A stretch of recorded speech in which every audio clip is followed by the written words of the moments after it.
미주에서 발간하는 어느 한국 신문에 결혼한 남녀 1000명을 상대로 해서 스트레스에 대해서 조사를 한 적이 있습니다. 응답자의 97%가 가정 문제나 직장 문제로 스트레스를 받고 있다, 이렇게 답을 했습니다. 97%이긴 하지만 다 받고 있다 그 말이죠. 모든 사람들이 스트레스를 받고 있어요. 남자의 경우 스트레스의 원인이 직장에서 일이 잘 안 풀릴 때, 퍼센트가 쭉 있지만 그냥 생략하고요. 또 아내와의 다툼, 단순하고 반복적인 일과 자녀 교육 문제, 처가 식구와의 마찰, 기타 이런 순으로 쭉 열거가 되어 있습니다. 여자의 경우도 스트레스가 있는데 자녀 교육 문제, 부부싸움, 시댁 식구로 인한 스트레스, 이런 여러 문제로 인해서 스트레스를 받고 있다는 거예요. 이 통계에 의하면 자녀 교육, 부부싸움, 처가나 시댁 문제 이런 것들로 인해서 보통은 스트레스를 받고 있다는 것이죠. 이것으로 인해서 사람들이 우울증, 식욕부진, 위장병, 불면증, 편두통 등의 질병이 나타나고 있다는 것입니다. 이 스트레스를 어떻게 풀고 있는가? 푸는 방법도 다양해요. 어떤 사람은 술을 마심으로, 어떤 사람들은 오락을 함으로, 어떤 사람은 운동함으로, 어떤 사람은 쇼핑함으로, 어떤 사람은 드라마를 봄으로, 어떤 사람은 여행을 함으로, 어떤 사람은 수면으로, 여러 가지로 그 스트레스를 풀고 있다는 것입니다. 전문가들이 말하는 스트레스 방지법은 3가지를 이야기했는데, 첫째는 과욕, 욕심을 갖지 말아라. 두 번째로는 자기 생활에 늘 만족하면서 감사하면서 살아라. 세 번째는 매사에 긍정적으로 생각하면서 살아라. 이렇게 제안을 했습니다. 문제는 상담가나 전문가들의 말대로 해도 이 스트레스가 잘 풀리지 않는다는 거예요. 시간이 흐를수록 환경과 과학과 기술 등이 좋아지고 있는데 환자의 수는 줄어드는 것이 아니라 늘어나고 있다는데 우리의 고민이 깊어지고 있습니다. 과거에는 병명도 단순했고 치료법도 단순했지만 지금은 질병의 원인이 복잡하고 치료하는 방법도 매우 복잡합니다. 질병의 종류도 다양합니다. 육체적 질병에서 마음의 질병, 정신적 질병, 영적 질병 등 다양하게 포함이 되어져 있어요. 우리 교회 주보를 지금 보면 지금 크게 이제 4분의 이름이 치료를 위해서 열거되어 있지만 제가 보니까 여기에 빠진 사람들도 있어요. 몸이 아프신 분들이 이외에도 더 있다는 거죠. 많이 있어요. 이런저런 질병으로 고생을 하고 있습니다. 그러나 우리 주님은 우리 모두가 정말 건강하게 살기를 원하십니다. 그래서 주님은 이 땅에 오셔서 많은 환자들을 치료해 주셨어요. 우리가 아는 대로 예수님의 사역이 기록되어져 있는 사복음서를 보면 가르치시기도 하시고 복음을 전파하시기도 하셨지만 특별히 환자들을 만나서, 병자들을 만나서 그들을 치료해 주신 사건이 성경에 많이 기록이 되어져 있습니다. 12년이나 혈류증으로 고생하는 여인의 질병을 치료해 주셨어요. 어떤 사람은 눈이 보이지 않는데 그 눈을 뜨이게 하셔서 앞을 볼 수 있도록 해주셨어요. 걷지 못하는 사람 걷게 해주셨어요. 심지어는 죽은 사람도 살려주셨어요. 악령이나 귀신에 들린 사람들의 귀신을 내어 쫓아주셨습니다. 병든 육체, 마음이 상한 자, 정신과 영혼이 병든 자들도 치료해 주셨어요. 우리 주님은 사람만 치료한 게 아니에요. 우리 주님께서는 병든 역사와 문명, 그리고 환경, 사회도 치료해 주셨습니다. 그러므로 오늘날 교회는 마땅히 복음 전파와 함께 치유 사역을 병행해야 합니다. 교회는 병든 사람을 치유하는 병원과 같은 역할을 해 주어야 하는 것입니다. 교회는 비뚤어진 생각을 바로 세우고 마비된 양심을 회복시키고 병든 몸과 마음을 치유해서 새롭고 올바른 생활을 할 수 있도록 인도해 주는 것이 교회의 사명이에요. 미국의 부흥사 무디는 이런 말을 했습니다.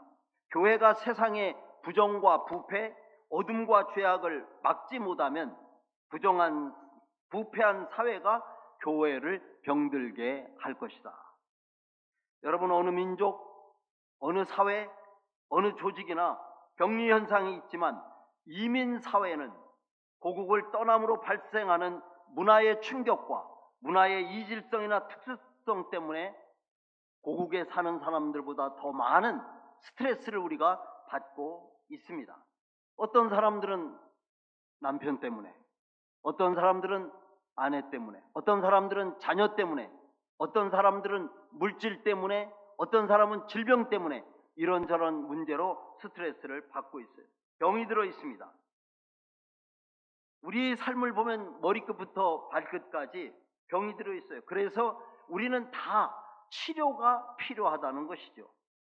우리의 몸과 마음이 치유가 되어야만이 우리가 원하고 목표하고 지향하는 건강한 교회, 건강한 가정, 건강한 사회를 만들 수 있습니다. 우리가 어떻게 질병에서 치유함을 받을 수가 있는가?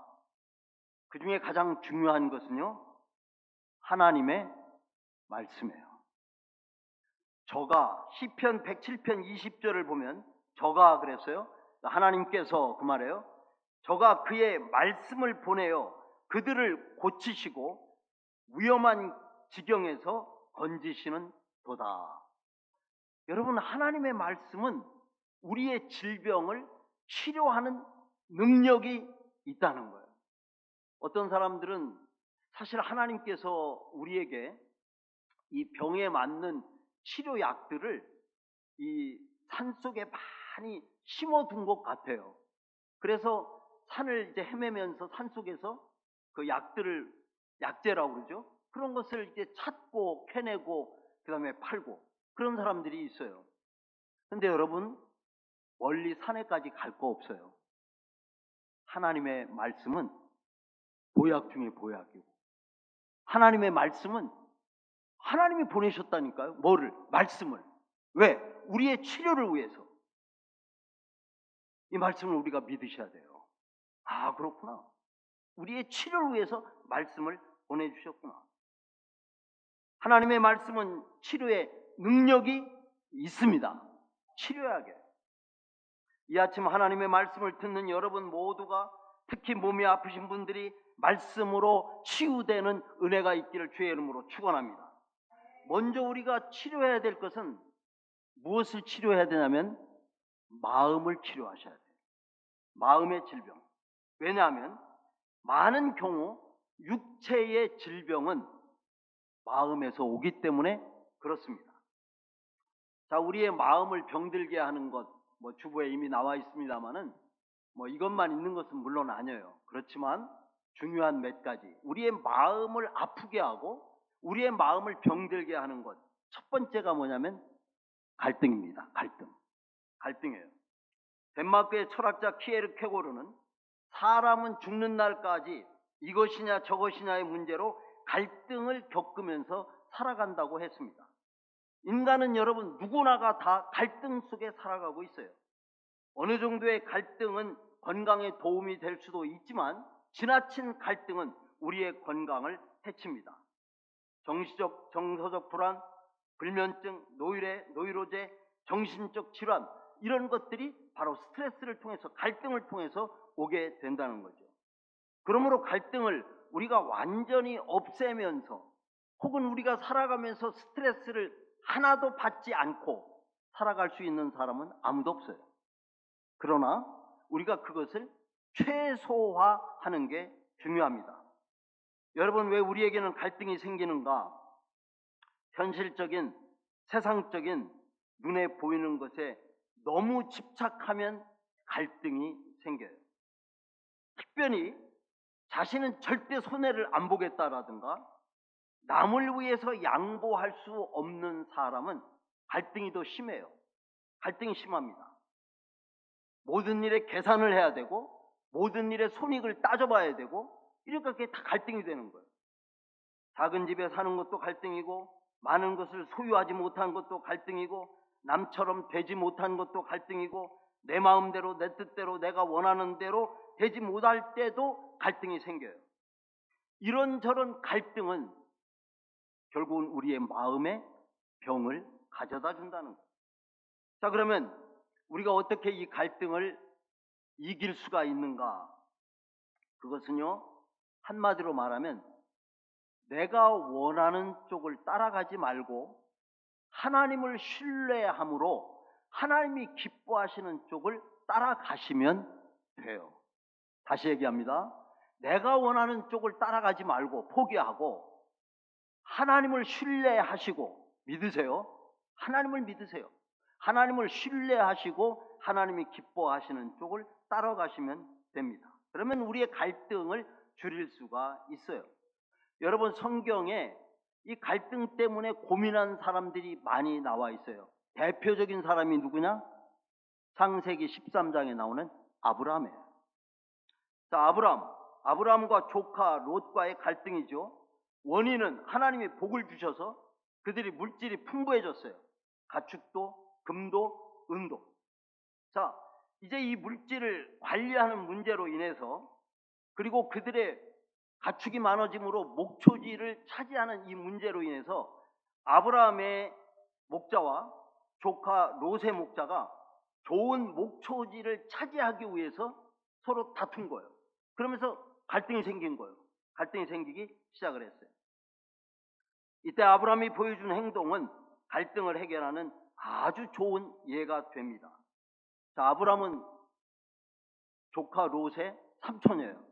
나이도 더 많아요. 그리고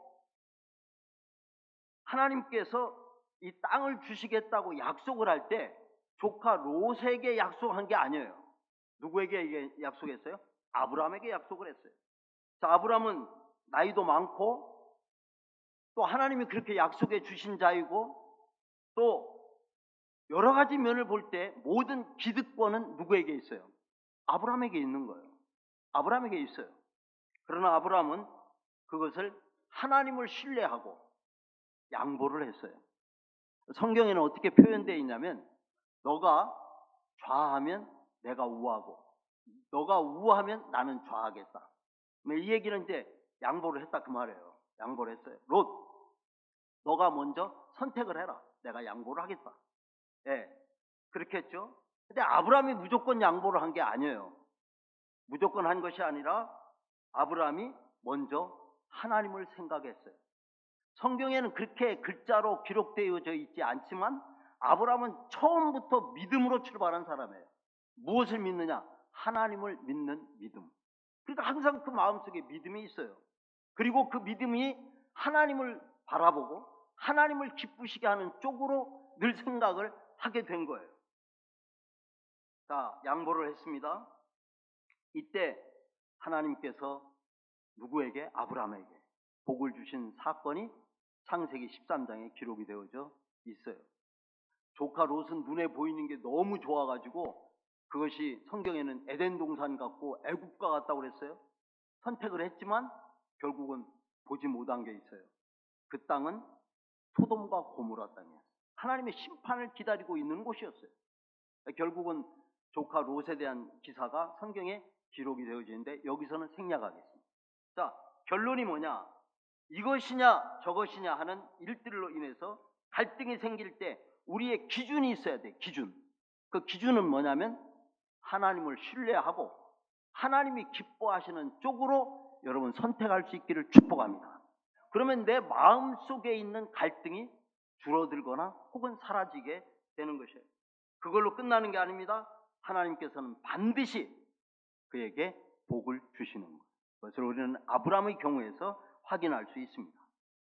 여러분 모두가 갈등의 문제, 하나님을 선택함으로 또 하나님 기쁘신 뜻을 선택하심으로 이것을 선택해서 하나님의 복을 받고 건강하게 살아갈 수 있기를 주의 이름으로 축원합니다.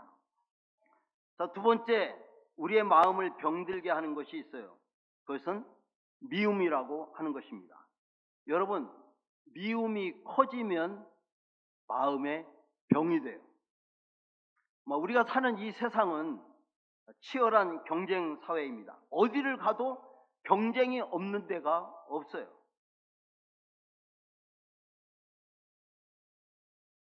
제가 오래전에 목회를 할 때 새 식구가 등록을 했어요, 교회에.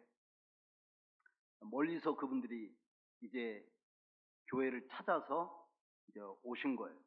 근데 내용을 쭉 들어보니까 어떤 이야기를 하냐면 이 비즈니스가 잘 되는 거예요. 비즈니스가. 근데 이 소식을 알고 한국 사람 다른 사람이 길 맞은편에다가 비즈니스를 오픈했어요. 근데 문제는 그쪽 집이 그쪽 비즈니스가 자기 비즈니스보다 훨씬 더 잘 되는 거예요.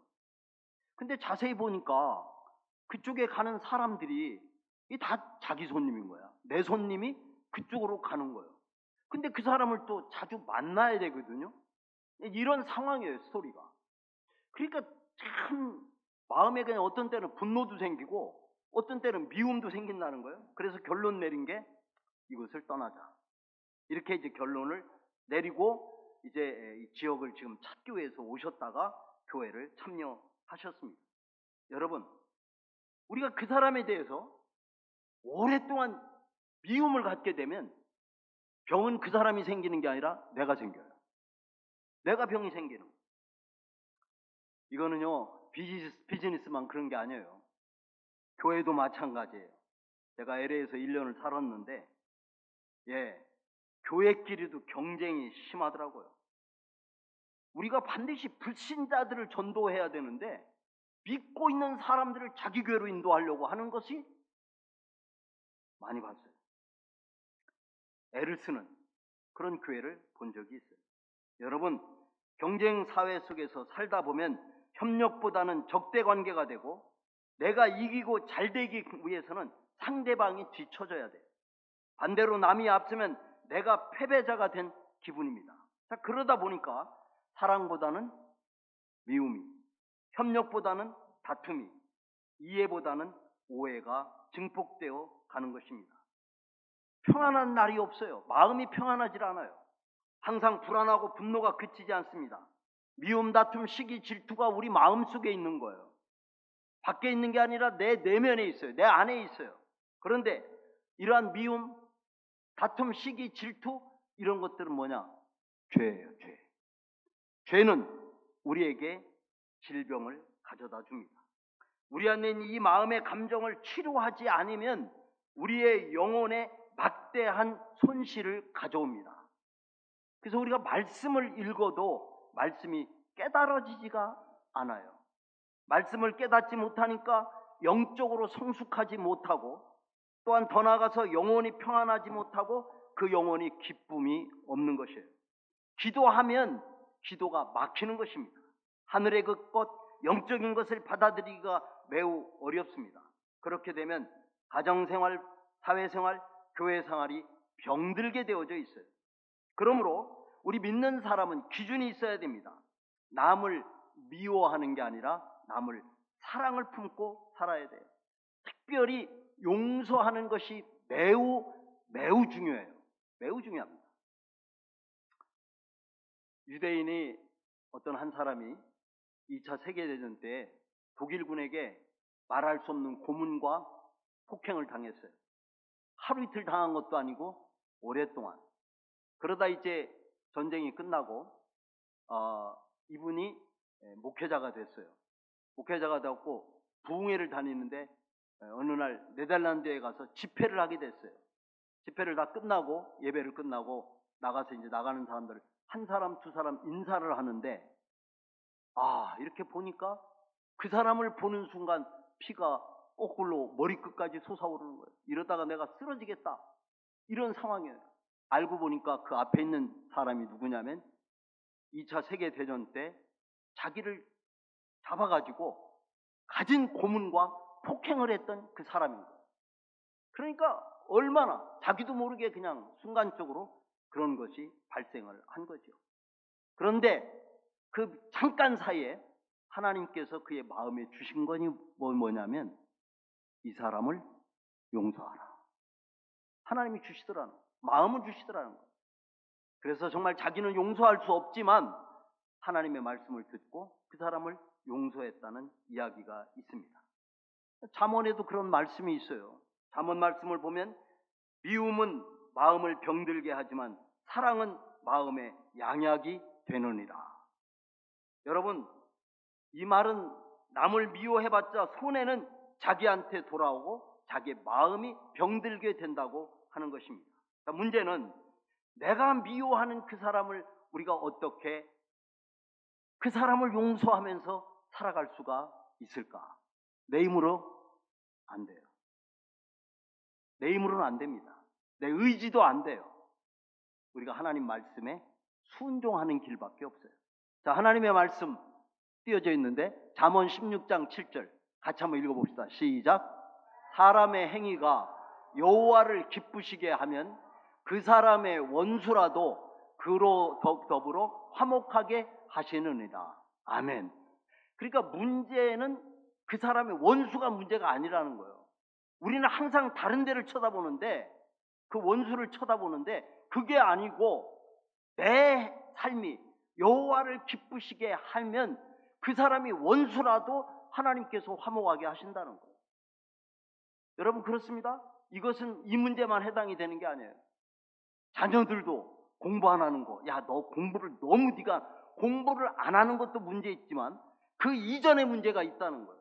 더 중요한 문제가 있다는 거예요. 하나님과 너가 먼저 바른 관계를 갖고 공부를 하고 삶을 살아가라는 거예요. 그러면 실력도 향상될 수 있다는 거예요. 이건 모든 삶에 적용이 가능한 것이에요. 자, 잠언 16장 7절에 이어서 한 군데 더 보겠습니다. 로마서 8장 26절입니다. 로마서 8장 26절을 보면 이와 같이 성령도 우리의 연약함을 도우신다고 그랬어요. 여러분 우리는 참 약한 사람들이에요. 약한 것이 인간이에요. 그런데 우리의 이 연약함을 도우시는 분이 계신다 그 말이에요. 원수를 사랑하는 거 이건 보통 어려운 일이 아니잖아요. 근데 우리 안에 계신 성령님께서 그 사람에 대해서 우리가 기도하면 그 사람에 대해서 사랑할 수 있는 마음을 주시는 거예요. 그래서 우리가 사랑할 수가 있는 것입니다. 요한복음 20장 23절에 보면 너희가 네 죄든지 사하면 너희 죄도 사하여질 것이요 네 죄든지 그대로 두면 그대로 있으리라. 그러니까 이 두 번째 문제의 답은 뭐냐면 내가 다른 사람을 용서할 때 내 질병이 치료가 될 수 있다는 거예요. 따라서 어떤 병이든 내가 병에 걸렸을 때 다른 환경을 바라보지 말고 나 자신을 바라보면서 내가 혹시 용서할 사람이 있나? 그 사람을 용서를 하는 거예요. 그런 것들이 우리에게 질병을 가져다 준다 하는 말씀이에요. 여러분 미움 대신에 사랑으로 가득 채우셔서 항상 영육간에 강건하게 사시기를 축원합니다. 마지막 세 번째, 우리의 마음에 병들게 하는 것은 실패입니다. 실패. 여러분 사람들은 누구나가 다 크고 작은 일을 하면서 살고 있어요. 그러나 사람이 살아가는데 생각하고 계획한 대로 되는 것보다는 잘 안 되는 경우가 더 많습니다. 여러분 비즈니스 하는 사람이 실패하고 싶은 사람이 누가 있겠어요? 자녀 교육시키는 사람이 실패하고 싶은 사람이 누가 있겠어요? 대인관계 실패하고 싶은 사람이 누가 있겠어요? 그러나 이리저리 꼬이고 되는 듯 하다가 안 되고 실패하는 경우가 많이 있어요. 근데 이 실패라고 하는 것은 우리에게 낙심을 가져다 줘요. 실패는 우리에게 좌절과 염려와 두려움과 불안감을 가져다 주는 것입니다. 그래서 이런 것들이 결국은 우리의 마음의 질병을 일으키게 된다는 거죠. 자, 그럼 우리는 어떻게 해야 되는가? 간단합니다, 여러분. 복잡하지 않아요. 하나님을 바라볼 수 있기를 바랍니다. 하나님을 바라보셔야 돼요. 인간의 위기는 하나님의 기회라는 말이 있어요. 자, 요셉이 애굽으로 팔려갈 때 그 인생의 위기였어요. 위기였습니다. 근데 요셉이 애굽으로 팔려가서 자기가 열심히 노력하고 성실하게 살고 공부 열심히 했다고 해서 애굽의 총리 자리까지 올라갈 수 있을까요? 안 돼요. 그건 물어볼 것도 없어요. 그런데 그는 하나님을 바라봐. 하나님이 섭리하셨어요. 그 일에 하나님이 간섭하시고 역사를 하셨어요. 그는 애굽의 총리의 자리까지 이르게 된 것입니다. 여러분, 하나님을 바라보며 살 수 있기를 축복합니다. 시편 43편 5절 말씀 우리 한번 같이 스크린 보고 같이 읽겠어요. 시작.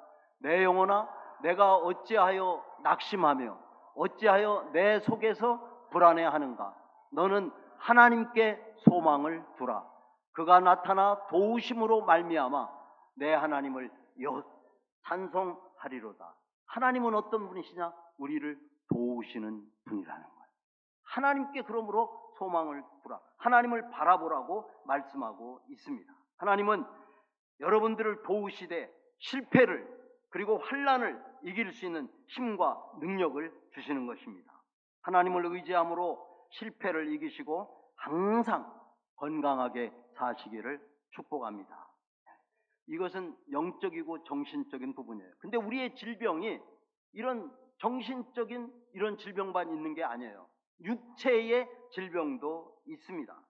자, 육체의 질병은 어디서 일어나는 것일까? 여러 가지 원인이죠. 여러분, 우리가 육체를 잘 관리하지 못하거나 무절제하게 사용함으로 병에 걸리는 사람도 있어요. 어떤 사람은 나쁜 환경 속에서 일하다 보니까 질병에 걸리는 경우도 있어요. 어떤 경우는 죄의 결과로 올 수도 있어요. 어떤 경우는 마귀의 공격으로 올 수도 있어요.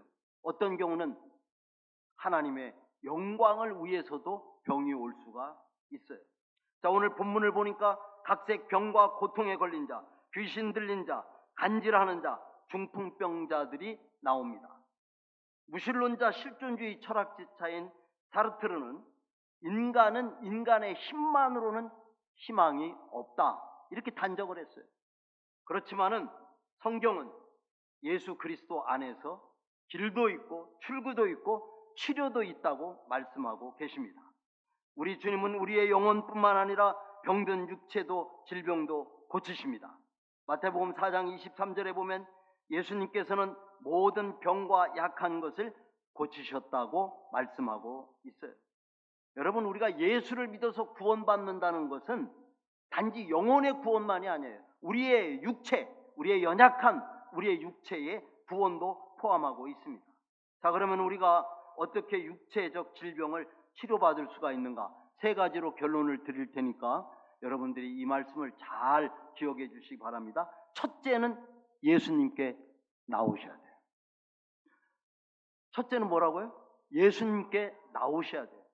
대부분 많은 경우가 몸이 아프면 나는 몸이 아파서 교회 못 가. 이해는 하죠. 우리는 충분히 이해는 해요. 자신이 몸이 움직일 수가 없는 상황이 되면. 그러나 여러분, 어지간한 그런 것을 이기고 주님 앞에 나오셔야 되는 거예요. 아까 제가 혈루증 여인을 얘기했는데 혈루증은 몸에서 피가 나는 거예요. 율법에는 이런 사람들이 모이는 곳에 갈 수가 없어요. 예수님은 지금 많은 군중들에게 둘러싸여 있거든요. 근데 이 혈루증 여인은 그럼에도 불구하고 그 장애물을 뚫고 이기고 나는 예수님에게 나아가기만 하면 치료받을 수 있다, 이 믿음을 가지고 나간 거예요. 율법에 나오지 말라고 그랬어. 그러니까 나는 나가면 안 돼. 이랬더라면 어떻게 치료를 받았겠어요? 여러분, 눈이 보이지 않았던 소경 바디메오, 사람들이 그냥 제자들이 사람들이 다 제지하고 오지 못하도록 그랬을 때 그는 멀리서 소리 지르면서 다윗의 자손 예수여 나를 불쌍히 여기소서 하면서 주님 앞에 나아갔다고 하는 것이죠. 그뿐입니까? 성경에 나온 사람들, 복음서에 많은 사람들이, 치료받은 사람들이, 그들이 모든 장애물을 극복하고 예수님에게 나아간 거예요. 주님 앞에 나오셔야 돼요, 여러분. 두 번째는 예수님의 피는 나를 치료할 수 있다는 믿음을 가지셔야 합니다. 이사야 53장 5절에 그가 채찍에 맞음으로 우리가 나음을 입었도다 그랬어요. 구약 성경에 보면 하나님이 재앙을 내릴 때 집 문설주 앞에 뭐를 발랐죠? 피를 발랐어요. 그래서 구약 시대는요, 그러면 피를 바르면 재앙이 넘어갔어요. 넘어갔습니다. 근데 신약 시대에는 피를 바르는 게 아니라 그 피를 믿는 거예요. 믿는 거. 예, 믿으면 되는 거예요. 예수의 피라. 그걸 내가 믿으면, 이 피가 나를 깨끗하게 할 수 있다라고 하는 것을 믿으면 내 질병이 믿는 그 순간, 믿음이 역사되어지는 순간 치료가 되는 거예요. 그러므로 우리는 예수의 피가 나를 치료할 수 있다고 믿어야 하는 것입니다. 마지막 세 번째는 예수님께 간구하시기를 바랍니다. 한나는 하나님 앞에 기도했습니다. 가나안 여인도 주님 앞에 나와서 기도했습니다. 시스기야 왕도 하나님 앞에 나와서 간구했습니다. 성경에 나온 치료받은 사람들 대부분이 다 주님 앞에 기도함으로, 여러분, 믿음의 간구는 역사하는 힘이 크다고 성경은 말씀하고 있습니다. 성도 여러분, 오늘날 많은 사람들이 영육간의 질병으로 고생하고 있습니다. 그러나 우리는 어떤 경우라도 낙심하지 마시기를 바랍니다. 우리의 구원이 되시는 하나님을 바라보시기 바랍니다. 연약한 우리를 도우시는 분이 계십니다. 성령님이에요. 성령님을 의지하시기 바랍니다. 우리의 질병을 치료하시는 분이 계셔요. 예수 그리스도이십니다.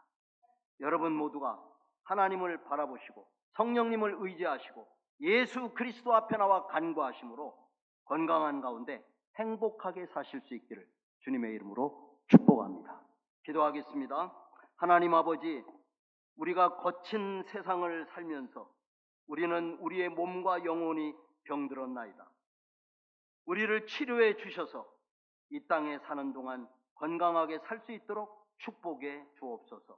특별히 우리 가운데 또 우리의 친척과 이웃 가운데 육신이 연약한 식구들 있사오니 기억하여 주옵시고 하나님 저들에게 치료의 은총을 베풀어 주옵소서. 우리 주 예수 그리스도의 이름으로 감사하며 기도하옵나이다. 아멘. 471장, 우리 다 일어나셔서 471장입니다.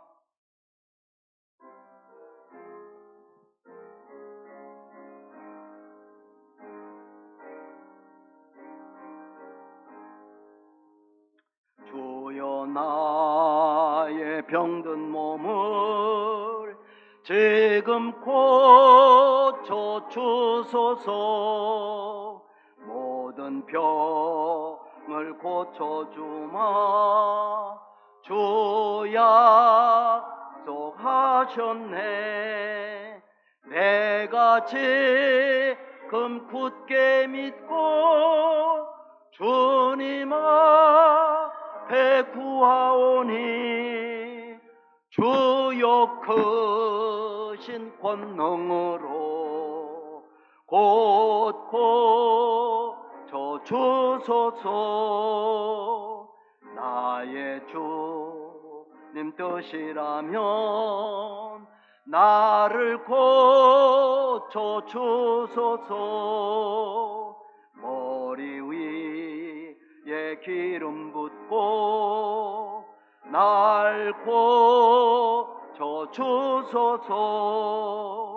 모든 것을 다 바치고 간구하는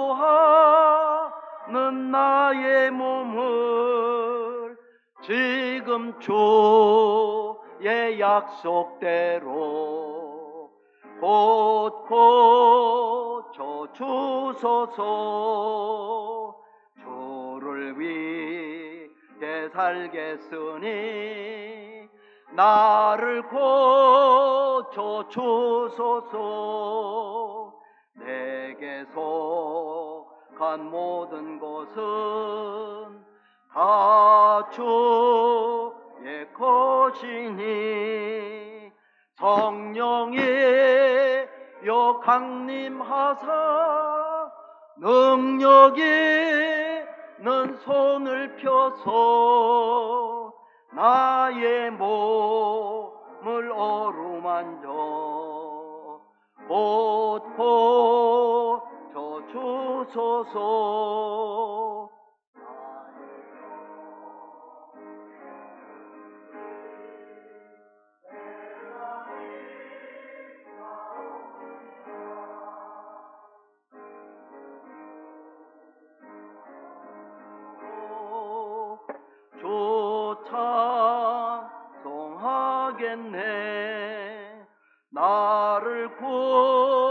구원하신 말씀 어디든지 전하오리. 나의 병을 고쳐주신 참 감사합니다.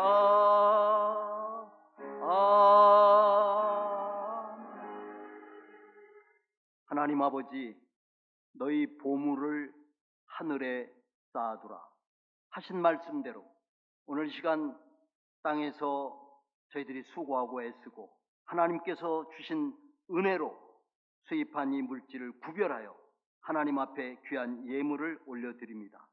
11조 감사헌금, 주일헌금, 선교헌금, 기타 여러 모양으로 감사에 받은 은혜를 기억하면서 하나님 앞에 정성을 다하여 믿음으로 준비하여 드렸사오니 하나님께서 기쁘게 받아 주옵소서.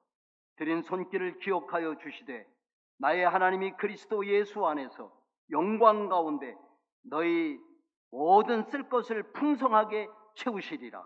우리 하나님께서 저들의 모든 필요한 것들을 영육간에 채워주시고 이 한 주간도 하나님의 은혜로 건강한 가운데 승리하며 살아갈 수 있도록 주님이 축복하여 주시옵소서.